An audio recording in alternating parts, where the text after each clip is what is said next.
go ahead and ask me in chat any question, and I'll go ahead and post it and answer it.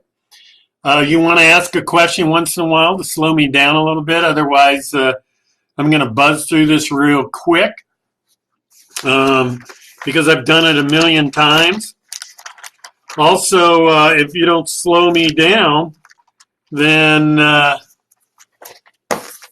you may not have time to pick up everything. Remembering if you're our client, we'll be glad to give you some of the samples we're going to talk about, some of the checklists and things we use. And also, if you're a new client, we'd be glad to figure out how we can earn your business. We do know that a lot of people use EDR because they've been around since the dawn of man.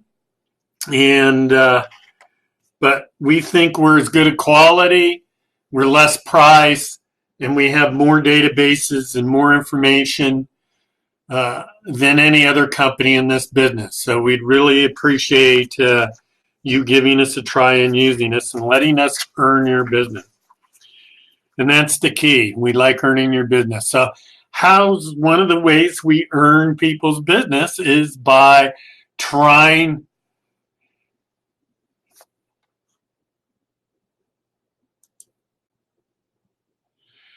the answer to your question is, Victoria, I think you guys are clients. So yes, you can get those checklists, copies of everything, including the free report writing template, which we're going to talk about and go over a little bit. And whether it's better, more comprehensive than your current phase one template that you're using, I don't know. But if you can take our documents and improve yours just even by 5-10% by taking pieces out of it, guess what? It's a win-win for everybody, right? So let's go ahead and get started. So if you've been writing phase ones, you know the first thing is you've got to make sure you get all the documents together that were gathered in the field, requested, and that kind of thing.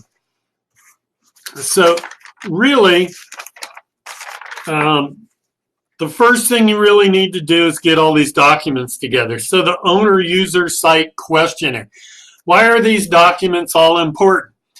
They're going to be things you're going to review to write the phase one, and you're going to review in a certain order.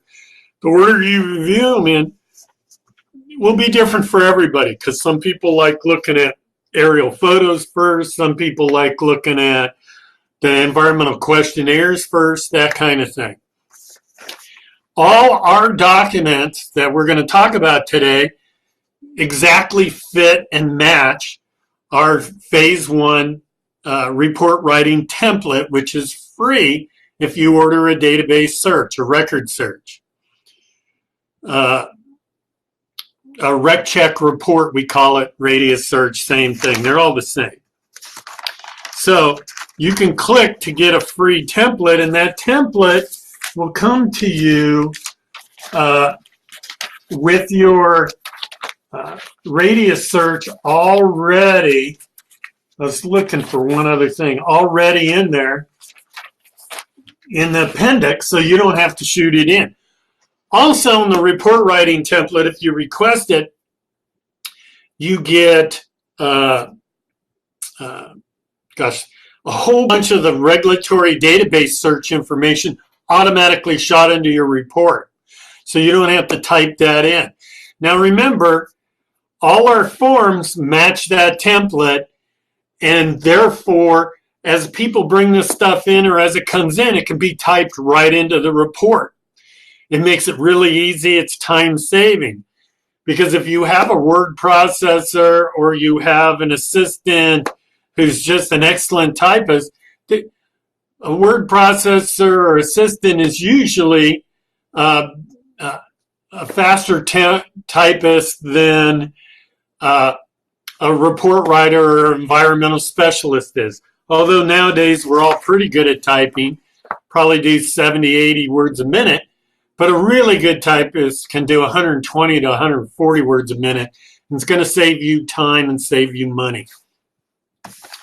And remember, time and money is great. I don't know about the BLM, but you guys are probably overloaded and busy and probably need to save time so you can work on everything else, right? So it's very important. Any time you save is money, and it makes it so you can work on other things. So the first thing is you want to gather all this stuff. And the order you review this in is very important. So you want it all in the same file on your computer so you can get to it. Should be by job number.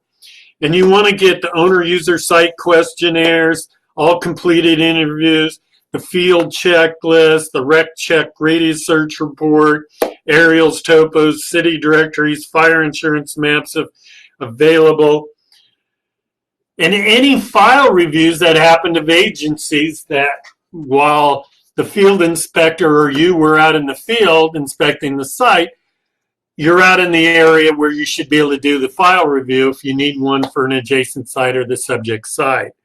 And you should have all those handy and in front of you. The order and preference of reviewing these are really up to you. They can vary. I kind of change it up. But what I like to do is I like to review the owner user site questionnaires, because right away they give me a picture of what the site is now, and if you've asked the right questions, which are forms we think were developed over years and years and years, ask the right questions to give you a picture. Because remember, there's two things you're doing. You're building a picture of the subject property, and you're building facts. Just like an investigator or a lawyer, you're building facts to come up with recognized environmental conditions. Now, you usually have 3 to 10 different facts that you sum up to make one recognized environmental condition, and then it's indisputable. No one can argue with you on that particular fact because you've got all these different things that add up to your recognized environmental condition. So keep that in the back of your mind. So let's go ahead. We're working with one particular site, but let's go ahead and review one of these owner interview forms. Owner-operator interview forms. Now remember, this is these are exact sites. So they're very, very interesting. So basically, right away you can see we're doing an APN number. Right away I'm thinking, hey, excuse me, this site doesn't have an address. See right here? No address, right? It's only got a parcel number. Well, so that right away tells me it's probably a new site or vacant land. It starts walking down.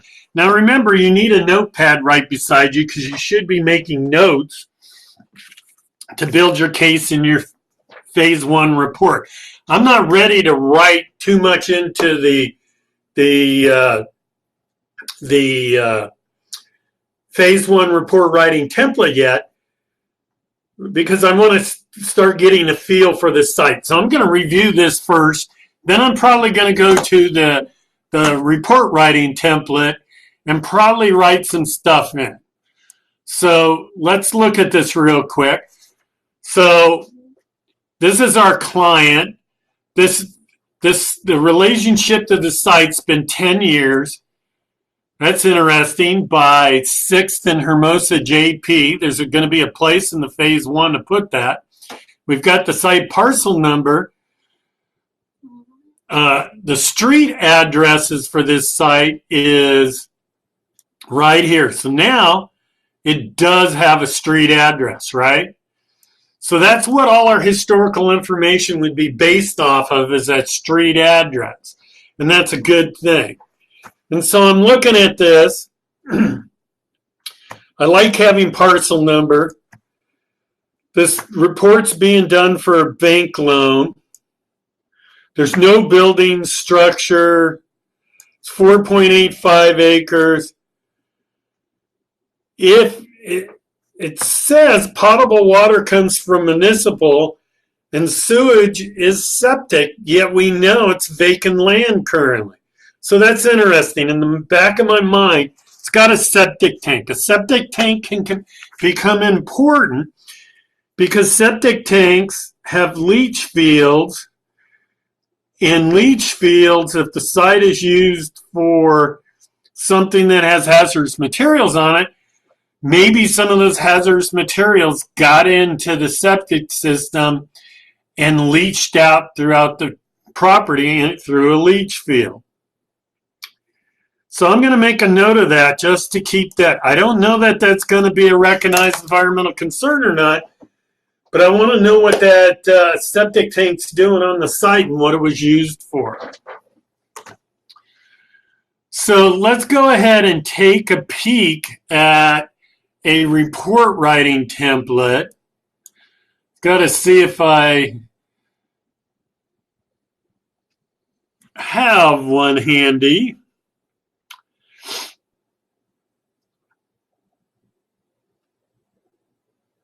Okay, so here's a report writing template, guys.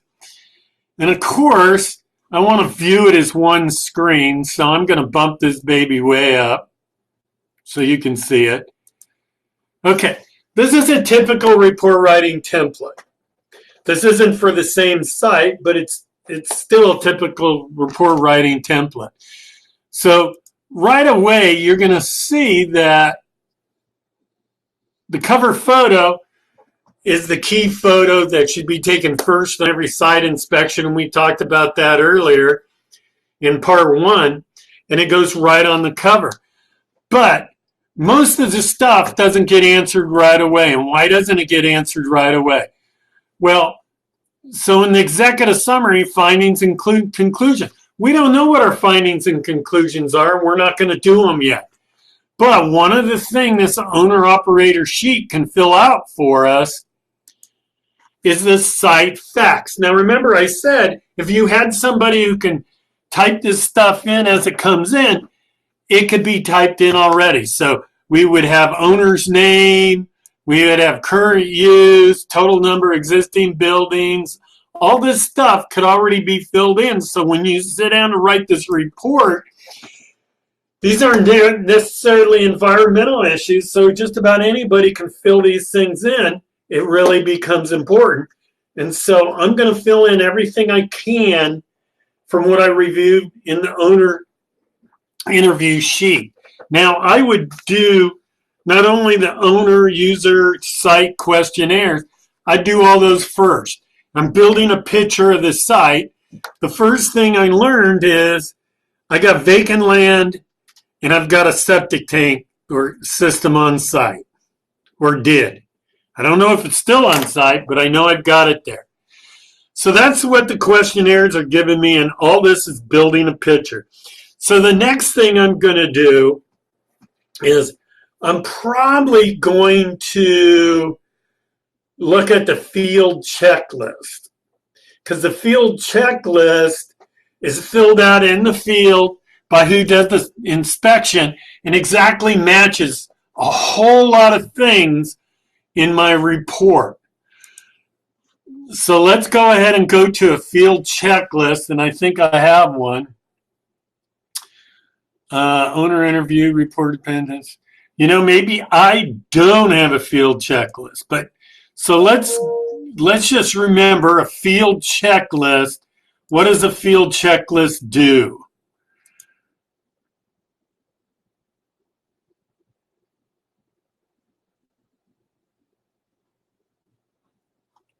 No, it might be in the report appendices. Hold on.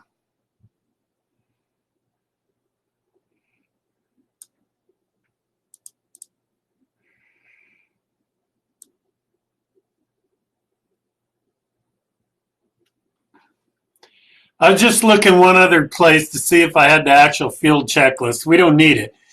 But so basically the field checklist is telling you all kinds of things.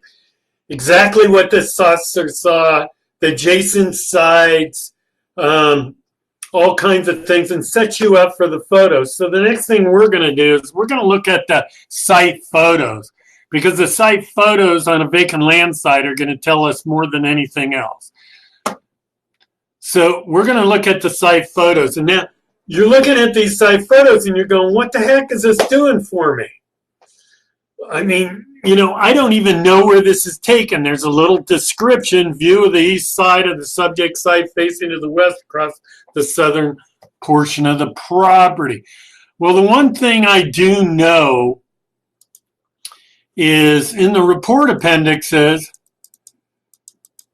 is a figure.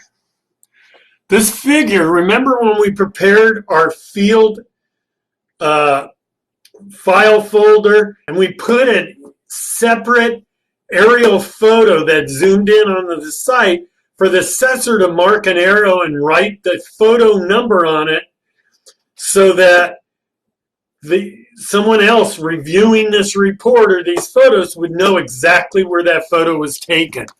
So I want you to see this.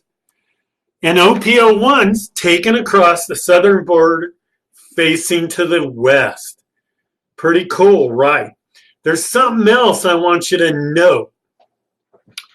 What do you see in this aerial photo that's different than what you see in this site photo? Anybody see what I'm seeing?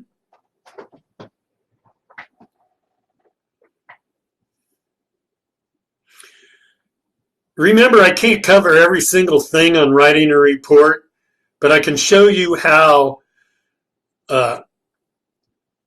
organization set up, taking that extra 15 minutes to set everything up properly makes it so you can write a really accurate phase one. Lots of vegetation. Ashley, you're cheating. You must have heard this already. You're absolutely right on. So look in this. Lots of vegetation, right? That is incredible. Can you see any surface features with all that vegetation? Can anyone see any surface features with all this vegetation?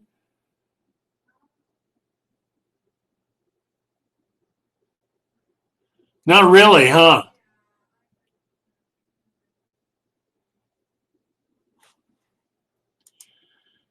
So right away, I'm reviewing the aerial photos. Yes, the site photos, and so far, yes, there is lots of vegetation, and so far it looks like it's vacant land. So what's the first thing I need to do? What's an exception? This is an exception. I'm going to right away write this into 1.4. Why do you want to write that you can't see the surface of the property due to excessive vegetation? Why do you want to write that? Well, it protects you. It protects your client. That's very important. You want to document everything.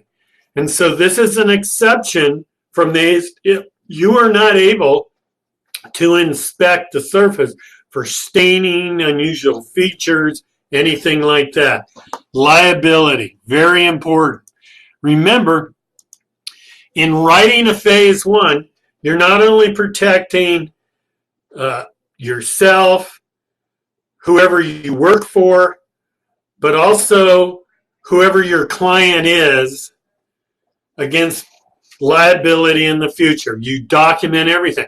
That's also the reason why you do owner-user site interviews. Those are documentation, and they really become legal documents, and that's why they always go into your report. So just right away, we're starting to build, a case for things, but we haven't had anything right now that gives us a recognized environmental condition other than possibly a septic system, right? So let's go back to the site photos and let's go through them all. Now we know where these site photos are taken. So this is across the whole site. So what am I noticing right now in this picture. I mean, and there could be a whole lot of things that you're noticing, but remember, you're gathering data as you're reviewing these site photos. What do you see in this site photo? Let me show you exactly the direction that's taken.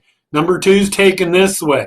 So you're kind of seeing across the site, kitty corner to kitty corner, right? What do you see in this aerial photo and you see in the site photos? Anybody? Okay, I'm going to give you a hint. Something that's telling you why that septic system was on the site.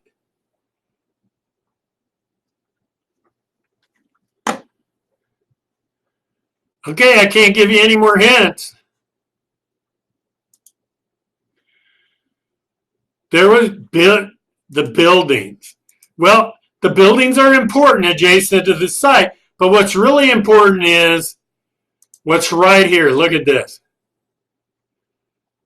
A cluster of trees, ornamentals to boot. There's palm trees, there's all kinds of things there, right? Well, that's probably where some building was, and probably, I don't know for a fact yet, but probably a residence at one time. Residence septic tank, right? That's making the septic system more innocuous. It's not as big a deal, right? But it's still something to think about. So I'm going to write on my little notepad, possible residence.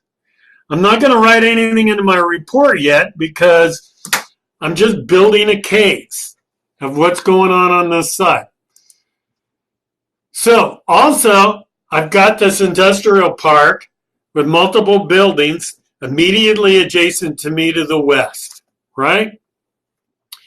If you look at this aerial photo, you've got something pretty much adjacent to you all the way around, but at least you got a buffer zone of this road, right? And when you have real deep groundwater, like this is real deep groundwater out in the middle of nowhere, having that buffer zone at least, helps a little bit. Whereas on the west side here, if there's hazardous materials usage over here, it could definitely affect your site, right? See that right there? So we're going to keep that in mind and maybe make another note. So let's go back to the site photos. This assessor who took these site photos did a pretty good job so far. So now we're in that cluster of trees. We can see there's ornamental palm trees. Remember, palm trees weren't natural to this area, weren't endemic. We got pine trees. We got all kinds of things. But look at the thick vegetation. Can't see a thing on the ground. Couldn't even see if there was an old clean out thing or vent pipe or anything for a septic system, right? So now one of our questions is we got to find out what building was here. And we're looking at all these photos, and they're pretty consistent. Where a sidewalk will be sometime, no growth. But I don't see really any distressed vegetation other than, maybe lack of water, right? At least on some of the trees, maybe. But otherwise, so those are the site photos. I'm building a picture. The site is vacant. I'm surrounded by industrial. I've got a possible area that probably had a building in it that could have been where this septic tank was used. So that's the site photos. And now remember, we're going through this information step by step to try to get an idea of what this site is. So I'm still not ready to review the RecCheck radius search report because that has a lot of detail in it. I want to review the aerial photos. And remember, the preference and order that you review these things are really up to you. Okay? It doesn't really matter what order you do it in as long as you cover everything at one point or another. So let's go ahead and go on. If there isn't any questions on the site photos, we're going to go to the aerials. I've got some questions on the aerial. So anytime you get a report from us, the first thing you always want to do is make sure you're looking at the correct site. I'm making a mess of this, aren't I? Okay, so I know this site's correct. It's the correct APN, it's the correct address, cool. So right away, I don't need to look at anything else. I know what my site looks like. But what's really nice is there's a big red box around my site. Sometimes we put the big red box and sometimes we put the parcel map if we can get a parcel map really easy, because a parcel map can be really handy to make sure you got the right parcel. So pretty much this is exactly right away. Yep, that's bad. Let's go this way.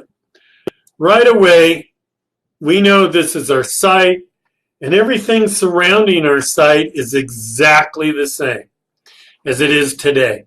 That's cool. I don't even know what year this aerial photo is. So let's look at it. Oh, 2012. So the one thing about these aerial photos that you get from phase one is you can zoom in on them pretty good. You got to note we don't have any building here yet, but we definitely have the outline for a driveway right there. So that's really interesting and something to look for. But another thing I want you to notice, there doesn't appear to be any staining or anything on the ground.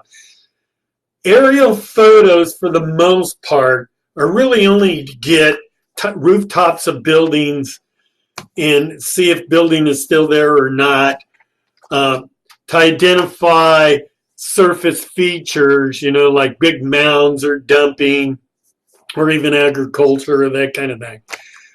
So 2012, our site exists as it is today. Excuse me. Remember, if you have any questions, go ahead and ask them. So whatever year aerial photo this is at, and we're pretty zoomed in, that's a little better, right? You can actually see more sometimes zooming out. So 2009 is the same, and we're going to kind of bob through these or we're not going to get through this course in any due time.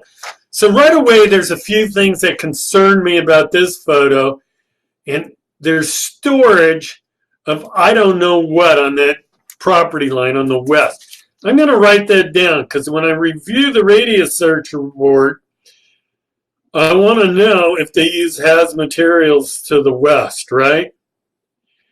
Because I'm hoping my site inspector inspected those properties, at least along here, to make sure there was no staining, storage, anything like that.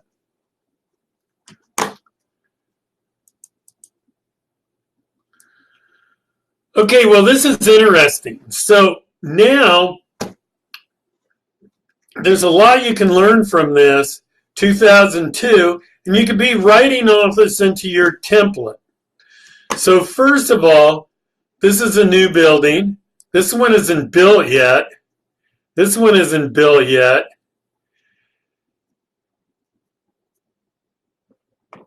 And what year is this? So we're building a history around our site, 2002.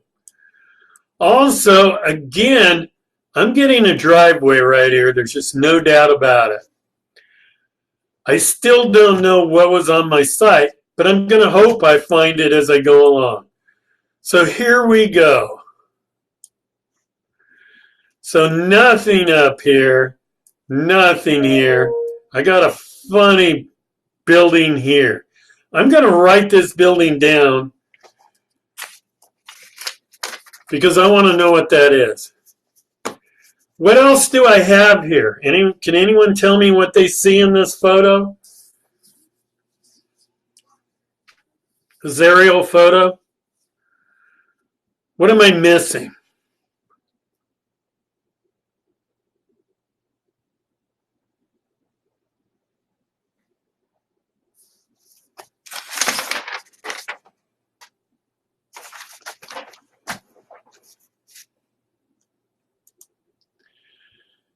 Definitely more vegetation.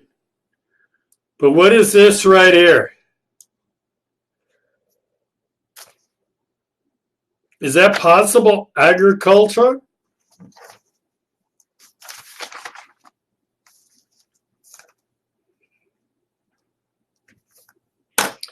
So I think that's possible ag. Now, is that a recognized environmental condition? Sure. Depends on the extensiveness of the ag, what the site's going to be used for, that kind of thing. Maybe an orchard, I don't know. I think that's kind of like more row crops right now. But I think we're going to find out more information as we go. So good answers, though. Blue lines, cruddy. All you can usually tell is that buildings exist or not. And we provide them because lots of times in that decade we couldn't find better photos. So we put a blue line. It's not because we're doing bad work for you. We figure having something's better than nothing. So if you zoom out on a blue line, you can at least see shapes of buildings. Okay? One thing to note is it looks like it's a residence up here. Right there. Okay. So this year, let's see what year it is. We're at 1994. This is 1980. Right away, you can see all kinds of ag, right? And these are row crops right here. Even if this was dry farming, the EPA designated dry farming as being a concern because they still sprayed herbicides, insecticides, pesticides, and all that kind of stuff. So a concern. But what we have right now is we have a little poke out of a little building maybe right there, right? We now have no manufacturing, no adjacent sites whatsoever, and we should note that in our historical log. Now keep in mind, in the report writing template, there is a section to write this history down of the subject site and adjacent. And then you should be writing this as you're going along and filling out what in the template makes sense. But these are the kinds of things you're picking up and why you're reviewing them. So let's jump back and let's see what this is. This is probably 1966. There's your building. It looks like a house with a little outbuilding here. You got your driveway, you got everything. Ag's pretty prevalent. So you should have listed ag as a potential recognized environmental condition. Same here, we've definitely got positive for ag, right? Now there's your orchard, Ashley, right there. So this doesn't look like an orchard here. It looks more like row crops. This is your orchard. Really doesn't matter whether it's row crops or an orchard. Although orchards, believe it or not, especially orange orchards, citrus orchards, used in the old days a whole lot of arsenic. And so you can definitely get arsenic contamination on your property. Okay, now we're to the USGS maps. We learned about all we can learn from the aerial photos. But what can we learn from USGS maps? Just really quickly, because like I said, I'm taking way too much time. What do we see in this USGS map that's really adds value to our phase one? Anybody? Oh, come on. I'm going to give you the biggest hint I can give you. Remember, I pointed out right there, whatever that is, I don't know what it is, but I pointed that little structure out right here. So let's go down to the USGS map. What does it say that is? It's a well. Yes, thank you. Also, we can pick up the elevation, and also we pick up our site as a house, and also we pick up we're surrounded by orchards. That's a symbol for orchards in a USGS map, okay? Cool? All this should be entered into your thing. And that's probably about all we're going to get out of this USGS map. Going all the way back to 1906, the building was there. See that? Pretty cool, huh?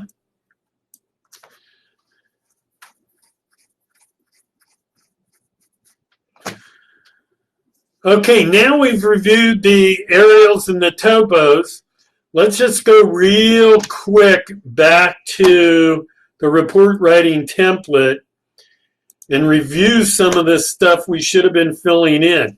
And that's, remember, all this stuff matches a section in the report writing template. So the report writing template's real simple and saves you time in writing. We just looked at the aerial photos and we know there's no waterways, wetlands, pits, lagoons, or ponds on the subject property. So literally in the report writing template, you just go like that and hit delete, select it, delete. Guess what? No waterways, no templates. You're done. Right? Real simple. Remember I talked about on site. Did you see any clarifiers, sumps, trenches, industrial discharge points in the site photos or in the aerials? Of course you didn't. And that'll also be in the field checklist. So basically, because of our report writing template being so simple to use, you would just delete all that and you'd say none. You don't know of any. Now remember, septic systems you do not have to address according to all appropriate inquiry and the ASTM standards unless you think it happens to be a source for hazardous materials entering the ground. So that's why I didn't need to put that in there. Now, service conditions, I probably would write my exception in here.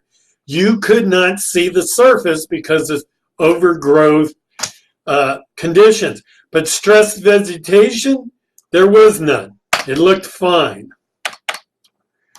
Prior agricultural use, you've got that. And you would write it in here, the date ranges and everything as you're going. And so you'd literally just do that. I'm really showing you how to use our template and write it. But all this prior setup helps you make sure you don't miss anything in writing your phase 1 report. Setup, setup, setup. So the next thing I want to review is the RecCheck report. The RecCheck report is also at the end of the report writing template. So I've got this one here. This is my subject property. I want to check that really quick. But to use this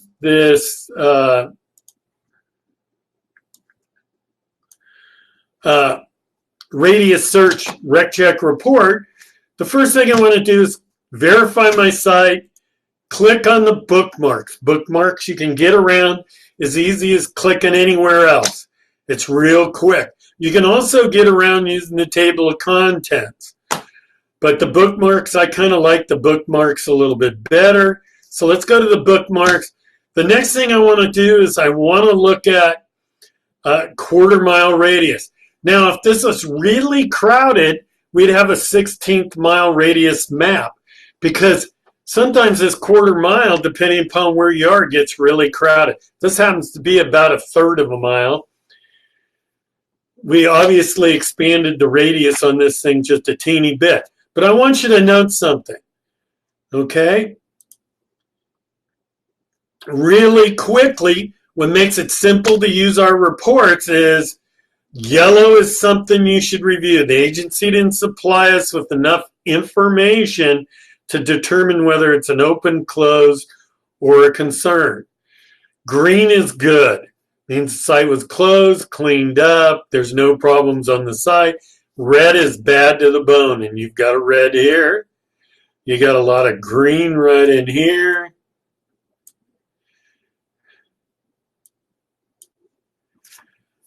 But you can see that there's very few things we need to check in this thing to see if our site's good or bad.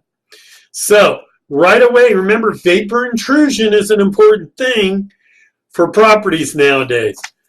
So we're going to go look at the vapor intrusion deal. And what is our vapor intrusion deal? Mapped air permits.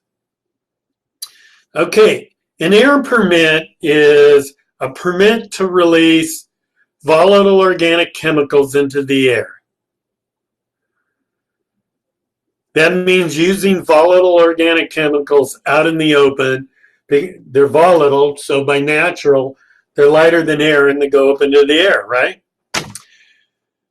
Well, volatile organic chemicals are probably about 90% what creates vapor intrusion. You can have some semi-volatile organic chemicals that can create vapor intrusion. This map shows you everyone who's got a permit to release hazardous materials, volatile organic chemicals into the air, and their location and their potential dispersion plume. The dispersion plume is based off of NOAA's prevailing wind direction.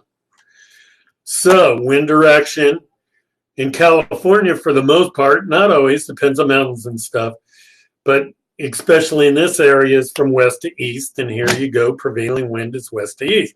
But what's of concern to you is this site right here, right? These sites that are right adjacent to your site. And so let's zoom in. You can zoom into these things, and it looks like 9, but I want to go look somewhere else. I want to bob back to the quarter-mile map, and right here, 9, 13 and 9. Oh, 3. Let's look at 3. So you got to zoom back out. So 3 handles hazardous materials, RecRe or manifest.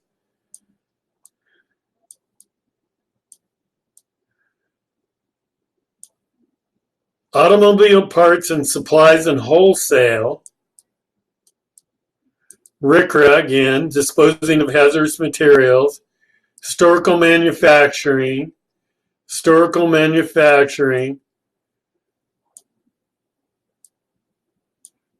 Machine shop. Machine shops all use solvents to clean the oils, the cutting oils off of the stuff they're machining. So remember that. And that's probably why they have an air permit, but they probably have a paint spray booth. And let's see if we can find it. Historical chemical storage, cleaners and dyers equipment. Facility reporting registry.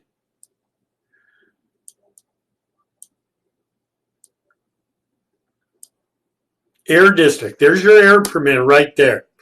So they use volatile organic chemicals on immediately adjacent site. I'm going to write that down because that may build the case. Remember, the potential for vapor intrusion from off-site or on-site, the potential, remember that.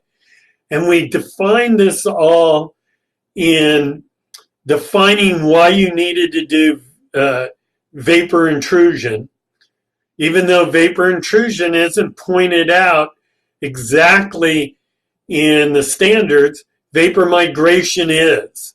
So hazardous materials migrating onto the site, the potential for it is important. Here you've got air. This could be a recognized environmental concern. So remember, all these things are leading to this and leading to you writing a really good phase one and not missing it. So the setup and the use of all these materials to gain all your facts to write your phase one. So the template covers everything, the checklist covers everything, and everything in between all melds together to make sure you don't miss anything.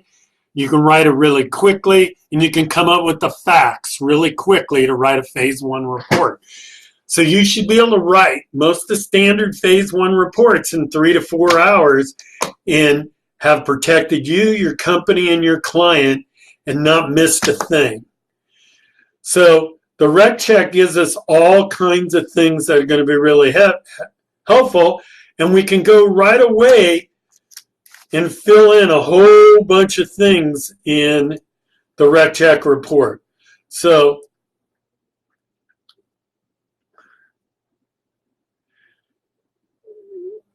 like I said, in the review of the database things, it's automatically shot into the report writing template.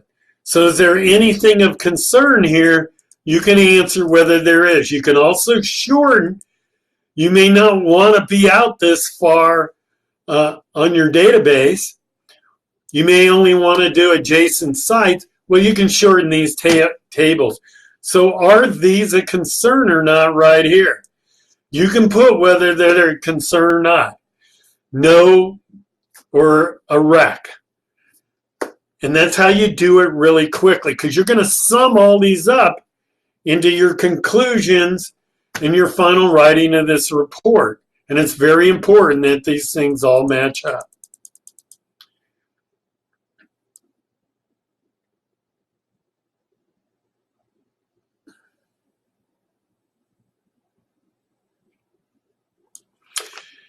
You can get groundwater depth, direction, all kinds of things out of the RecCheck report that you don't already know. So the real question, the important thing is, what else is in that RecCheck report that's going to give you more information and real quickly? So first of all, right in the executive summary of that RecCheck report, you pick up the flood zone, you pick up radon, and you pick up soil. Very, very important, guys. All that needs to go into your phase one. Remember, our radius search RecCheck report was written by environmental professionals to make it easy to review. Also, you can bounce around by clicking on these. You can bounce around to the maps. You can bounce around to the details. You can get around. They're really user-friendly, really easy. And we do teach a class on how to use the radius search RecCheck report. Okay, if there aren't any questions on this,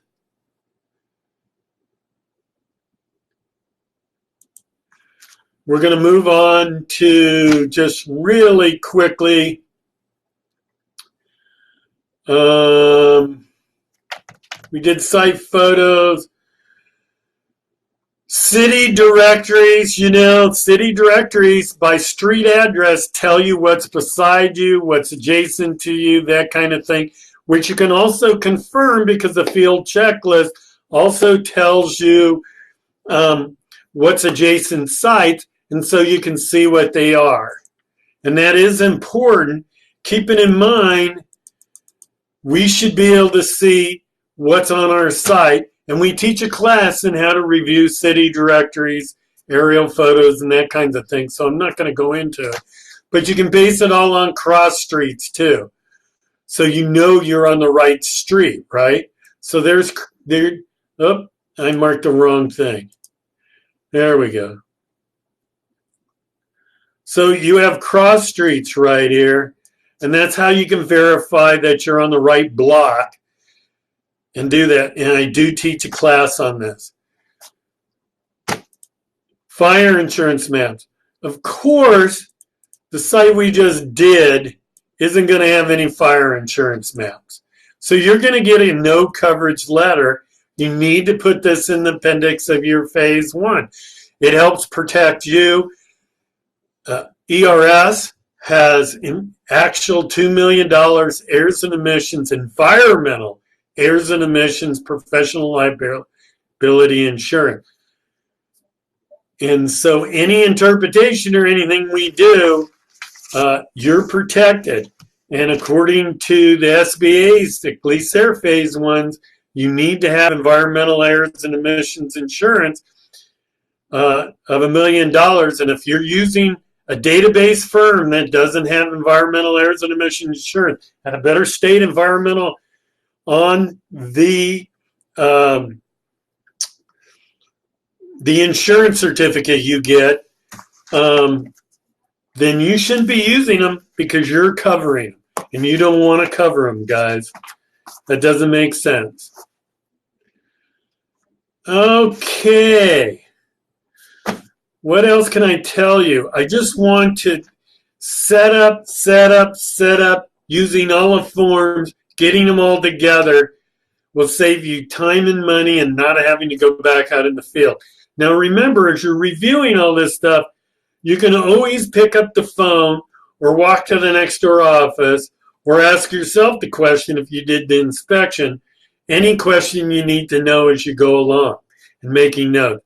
With good site photos, if there's some in the site photo that you don't know what it is, like let's say I know the owner of this property, the previous owner who owned it back 50, 60, 70 years ago when I think I saw a house on it, I could send him this picture and say, hey, what was in this clump of trees? And he's going to send back, hey, it was a residence, a house. Pretty cool. The other thing I'd probably ask him is, hey, in that outbuilding or barn or whatever it was, did you store herbicides, insecticides, pesticides? And if he says, yeah, and did you ever dump anything down the drain? Because remember, it could have contaminated the whole entire leach field system. Okay, I've about spent I can't, cover exactly how to write a phase 1 or anything like that.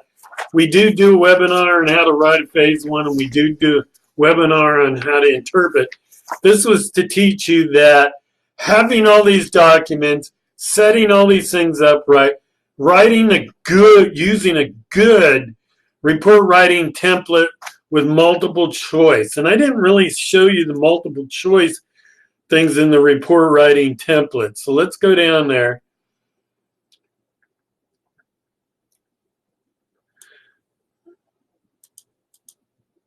See right here, this is an agency thing. Sanitation agency records. So it's got, we submitted and didn't get anything back from them. We submitted a request and we're still waiting, or they couldn't retrieve the records. We've got every possible scenario, not possible, but most of the scenarios already written into the report. So in this case, we requested records from the Water Quality Agency record, and they got back to us and said, hey, there's nothing on this site.